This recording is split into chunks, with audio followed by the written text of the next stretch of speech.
Magandang araw po, welcome po sa aking channel, Love Night TV. Padala sa 10. Meron po ba kayong mga properties na napapabayaan or non-performing assets? Plan nyo ibenta pero wala kayong oras sa pagbibenta nito. Kung ito'y pagkakatiwala nyo po sa amin, tawag lang po kayo sa aking numero, usap po tayo, gawan ko po ng video for free. Yes, libre po, wala po kayong babayaran. Tutulungan pa namin kayong mabenta ang inyong property. Kami na po bala sa marketing, sa boosting or paid ads. Even sa tripping, hindi na po kayo mapapagod sa pag-entertain ng mga buyers. Kami na po bala sa lahat. Tawag lang po kayo. Nandito po tayo ngayon sa Tagaytay kung saan meron po tayong bagong video presentation. Isang brand new house and lot na may swimming pool. May lot area po ito na 297 square meters at may floor area na 245 square meters. Ito po'y titulado, buhay po ang may-ari, kaya wala po kayong magiging problema sa documentation o sa transfer ng title. Meron po itong 3 bedrooms, 2 toilet and bath, second floor, at meron pong full toilet and bath sa ground floor. Meron din pong maid's quarter na may sariling toilet and bath.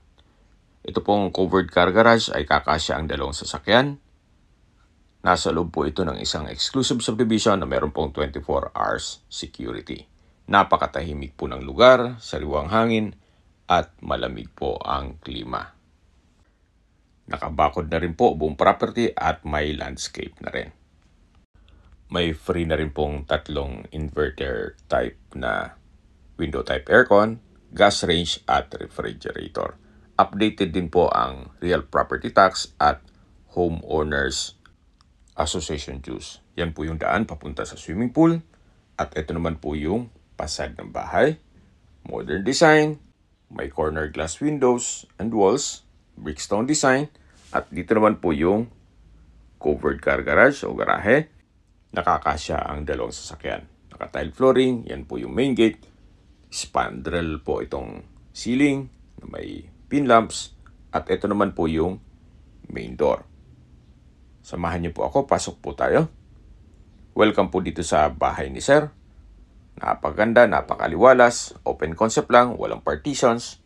At dito naman po yung living area o salas. At dito naman po yung open below na may chandelier. At yan po yung tinutukoy ko na corner glass walls and windows. Dito po sa side hanggang sa dulo ay naka-glass walls. Premium tiles po ang ginamit dito sa flooring. At dito naman po yung dining area at yung formal kitchen. Maayos ang pintura ng ceiling at wall. Yan po yung tinutukoy ko na libreng gas range at refrigerator. Ito pong kitchen ay meron pong mga kitchen windows, wall-mounted cabinet, kitchen countertop, stainless sink with faucet, at storage ng kitchen utensils. Meron pong access door dito na papunta naman sa likod ng bahay at service area. Ito pong concrete fence ay paikot na yan at ito naman po yung pressurized water tank in case ng water shortage. Balik po ulit tayo dito sa loob para check natin ibang parte nitong bahay. So mula po dito sa formal kitchen, matatanaw natin ang living area, yung main door, at yung open below. Ito pong hagdan ay naka-concrete staircase. Yan po yung corner glass walls. May flute type design. Ganun din po dito sa kabila. Quality po ang pagka-finish. Pulidi po ang pagkapalitada at pintura. At dito na po tayo sa second floor. Ito po yung hallway. At yan po yung family area. Check po muna natin itong first bedroom. Kung saan sa spasyo, sakto lang. Hindi naman siya ganun kaliit at hindi naman ganun kalaki. Meron po itong 2 glass windows, may window type inverter aircon, maayos ang pintura ng ceiling at wall, may pin lamps, may center lamp, naka-wooden tile design flooring, at meron pong wardrobe. Kaya po tunghayin nyo po itong first bedroom. So labas po tayo para check natin yung kabilang kwarto. At paglabas nyo po, yan po yung family area. At ito naman po yung second bedroom. Halos same size lang po. Sakto lang, hindi naman siya ganun kaliit at hindi naman ganun kalaki. Maayos ang pintura ng ceiling at wall, may pin lamps, may sliding glass window, inverter type window type aircon, may wardrobe, at wooden design ang tile flooring. Dito po sa gitna ng dalawang kwarto ay meron pong common toilet and bath. Maayos naman po ang toilet fixtures, may bathroom countertop, water closet with bidet, shower enclosure, naka-tile bathroom wall, may hot and cold shower, at meron pong bathroom window. Okay, labas po tayo. So, mula po dito sa common toilet and bath, paglabas natin ay yung hallway at yung family area na malaki naman ang espasyo nito. Ito naman po yung master's bedroom. Dito po sa master's bedroom ay napakalaki ng espasyo. Wooden design ang tile flooring, maayos ang pintura ng ceiling at wall, may pin lamp, center lamp, may awning type na window, may window type aircon. Check natin mamaya itong sliding glass door papunta sa balkonahe o terrace. Ito po yung flute type design wall. Ito naman po yung access door na papunta dito sa walk-in closet at toilet and bath, na kung saan maayos po ang toilet fixtures, may bathroom countertop, bathroom sink with faucet, water closet with bidet, shower enclosure, bathroom window, naka-tile bathroom wall, may hot and cold shower, at overhead shower. Simple lang ang disenyo nitong tile bathroom wall pero elegante. Napaganda po. So paglabas nyo po ng toilet and bath, yan po yung walk-in closet at tunghayin nyo po itong master's bedroom. So dito na po tayo sliding glass door. Papunta dito sa balkonahe o terrace. Naka-tile flooring na rin po dito. Yan yung concrete fence na ginawang wall. Glass railing with stainless handrail. Napakalaki po ng espasyo. Dito naman po yung harapan ng master's bedroom. At sa dulo naman yung fasad. Mula po dito, matatanong nyo naman ang mga magiging kapitbahay. Napaganda po, napakaliwalas. Bagay na bagay po sa inyong retirement. Kung sakali man na malayo pa naman yung panahon na sa pag-retire nyo, pwede po kayong mag-invest muna dito at gawin nyo itong staycation business. Pasok nyo po sa Airbnb para maging income generating po itong property. Yan po yung fasad at matatanaw natin yung swimming pool. Naka-brickstone design po dito sa front wall at matatanaw naman natin itong sliding glass door na papunta sa master's bedroom. Meron pong access door dito. Mula naman po ito sa family area. At yan po yung open below na may chandelier. Yan po yung glass railing with stainless handrail. At ito naman po yung flute type design na wall na may TV rack. Ito po yung hallway at bababa po tayo para check natin ibang parte nitong bahay.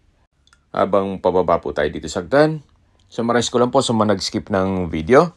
Ito pong property ay nasa Tagaytay, may lot area na 297 square meters. At itong bahay ay brand new na may floor area 245 square meters.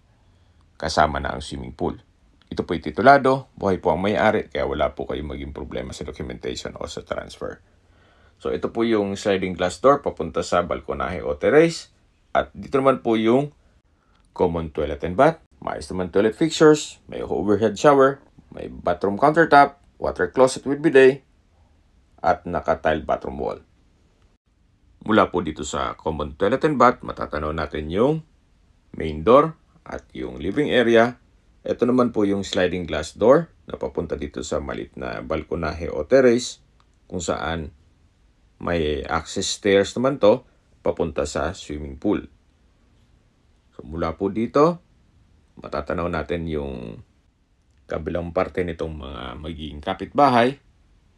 Napaganda po nitong lokasyon gawa ng ito'y corner lot. Mapapansin nyo po, kahit po dito sa gilid ng bahay sa taas ay pulidong-pulido po ang pagka-finish. Quality at hindi po tinipid. Mamaya na po tayo ikot dyan sa swimming pool at babalik po ulit tayo dito sa loob para check natin ibang parte nitong bahay. So mula po dito, matatanaw natin ang formal kitchen. Then, ito po yung main door. At paglabas natin ng main door, dito na po tayo sa garahe. Kahit po SUV ay kakasya po ang dalawang sakyan dito. Gawa ng malaki naman ang espasyo. Meron pong 1 meter setback dito. Then may pathway. At ito naman po yung access door dito sa maid's room. Malaki naman po ang espasyo. May sliding glass window at may sariling toilet and bath. Maayos din po ang toilet fixtures. Naka-tile bathroom wall. At sa espasyo po, malaki naman. Kaya komportable naman ang ating kasama sa bahay. So mula po dito, iikot po tayo. Yan po yung water tank. At ito naman po yung sliding glass kitchen window. Ito po yung likod ng formal kitchen. At pag ikot po natin ay yung service area na galing na tayo dyan kanina. So mula po dito sa service area, na malaki naman ang espasyo, yan po yung access door papunta sa formal kitchen. At dito naman po ay yung daan naman, pag dumiretso tayo dyan ay papunta na sa swimming pool. May ilang steps ng stairs dito. At dito naman yung pinakita ko sa inyo kanina na magiging mga kapitbahay nyo. At ito naman po yung papunta na sa swimming pool. Naka-landscape na rin po dito. Ito pong property ay ready for occupancy na. Kaya wala na po kayong ipapagawa dito. Kayo na lang po at ang gamit nyo ang kulang dito. So yan po yung kabilang side ng bahay. Napakaganda po ng disenyo at napaka-aliwalas. Habang naglilibot po tayo, pag-usapan na natin ang distance, location at travel time. Mula po sa Picnic Grove, ang distance is 3.8 kilometers at ang travel time is 10 minutes. Mula naman po sa Starbucks downhill, ang distance is 1.4 kilometers at ang travel time is 5 minutes. Mula naman po sa Tagaytay Rotonda, ang distance is 2.9 kilometers at ang travel time is 8 minutes. Sa Tagaytay Rotonda po ay kompleta na rin gaya ng malls, hotels, restaurants, banks, schools, church at hospital.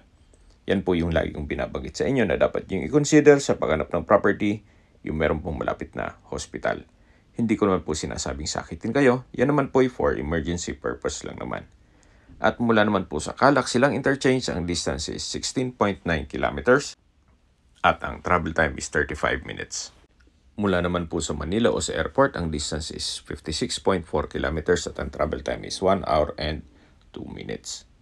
Okay, sa presyo na po tayo. Binebenta po ito ni owner sa halagang 22 million pesos. Negotiable. Kung may mga katanungan po kayo, tawag lang po kayo sa aking numero. At sa mga kababayan naman natin nasa ibang bansa, meron po akong Telegram. Sa mga iPhone user naman, may iMessage. Meron din pong Imo, Skype, Viber at WhatsApp. Same number lang po, 0917-316-3399. Sa mga nagtatanong naman po ng aming Facebook, meron po aming Facebook page na Novden TV at Facebook Reels Video. Meron din pong TikTok at Instagram. Meron din po kami ibang YouTube channel na The Novden TV channel at AC Listings. Sana po na ibigyan yung aming video presentation. Paki-like and subscribe na lang po sa aking channel para ma-update din po kayo sa aking future listings.